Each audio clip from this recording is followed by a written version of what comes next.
What are you looking at on the financials and such here? I know you've Well, been seeing. as you may know, financials are the first out of the gates to report first quarter earnings. So starting on Monday, we get the first of a number of the large banks reporting with Goldman Sachs. Um, Earnings season in the first quarter for the banks should be very, very robust. But the question is, how sustainable is it?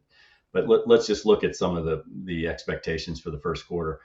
On average, the large cap banks, which I follow closely, I'm Mhm. expecting earnings per share to be up about 20% year over year. So it's a pretty robust first quarter.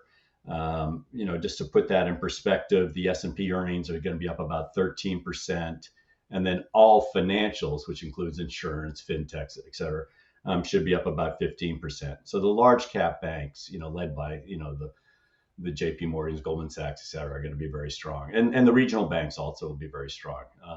In fact, the banks are, the financials, I should say, are going to be the third best performing sector within the 11 S&P sectors. So they're going to set a pretty good tone. Now, the question is how much of that has been discounted, Right. and how sustainable is that?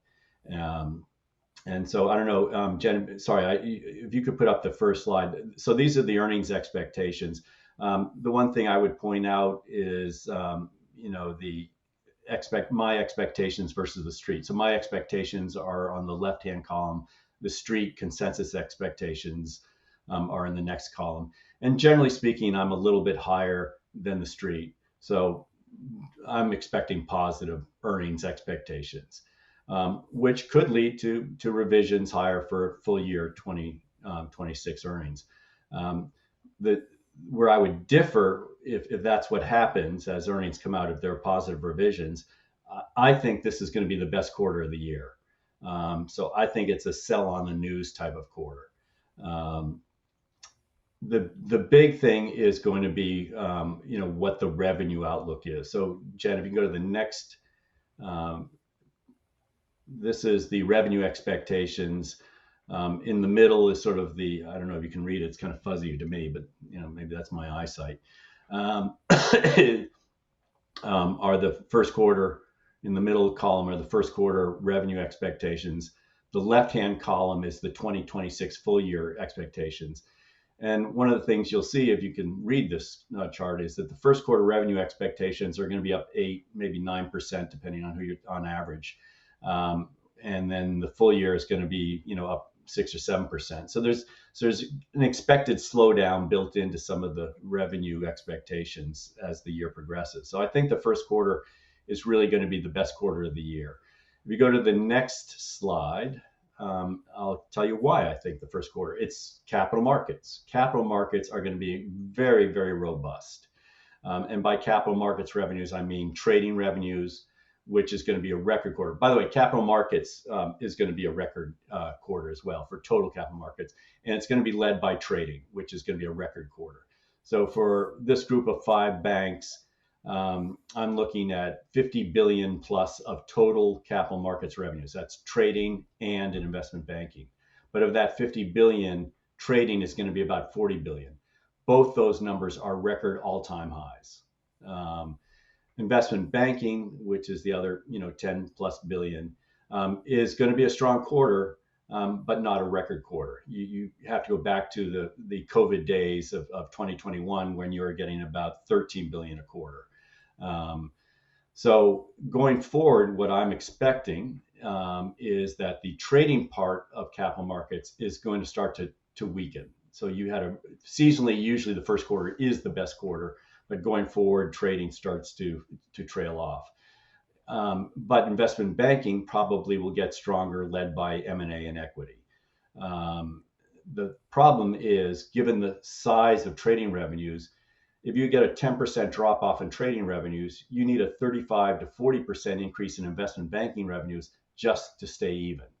So it's going to be hard for these capital markets companies, if I'm right about trading, weakening going forward, to sustain the kind of earnings levels that they're going to produce in the first quarter. So let's finish up, and then I'll stop there with this last slide.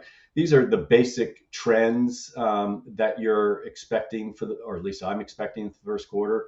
If you go all the way over to the right-hand column, you look at the year-over-year trends. So total revenue is up 7.7% or roughly 8%. And that's going to be a function of net interest income or spread income up 7%. That's what drives regional banks more than money centers, versus fee income being up, 8.7% or 9% on average. And that's largely driven by the capital markets, trading, and investment banking, which is what drives the money centers and investment banks. So revenues are going to be pretty robust, I think. The other thing to look at is expenses. They're going to be up 4.8% on average, a little more than inflation. But with 8% revenue growth and 5% expense growth, you're getting 300 basis points of positive operating leverage. So that's really good. And then as you go down that last column to what we call PPNR, that's pre-tax, pre-provision net revenues, that's going to be up double digits, 12%. So that's before any credit problems, and that's really very robust growth. And then on the credit front, I'm not expecting much in the way of negative surprises. The consumer is still in fairly good shape. The corporate side, in banking, I'm excluding private credit here because there are problems in private credit, but in banking, where they've been much more conservative, the problems really haven't arisen yet. We may have one or two names that arise that could affect negatively, let's say a Wells Fargo. There's a UK mortgage company called Market Financial Solutions that we know has gotten into trouble in the first quarter. So there may be some spotty problems, but overall credit quality should be fairly benign. And then the last thing I would just mention in terms of taking that PPNR up 12% and turning it into a high teens type of earnings per share growth rate is buybacks, and you're getting buybacks of anywhere from 3 to 7% this quarter. That is going to boost EPS. So it's going to be a very positive quarter in terms of what gets reported. I would say that if you looked at the price performance of the bank stocks in the first quarter, they pretty much have mirrored the first quarter earnings expectations. I think three of the best performing stocks in the first quarter were Citigroup, Citizens Financial, and M&T Bank. And all of those are going to report very strong earnings per share, or the three of the five best performing stocks will have the strongest earnings per share growth that I mentioned.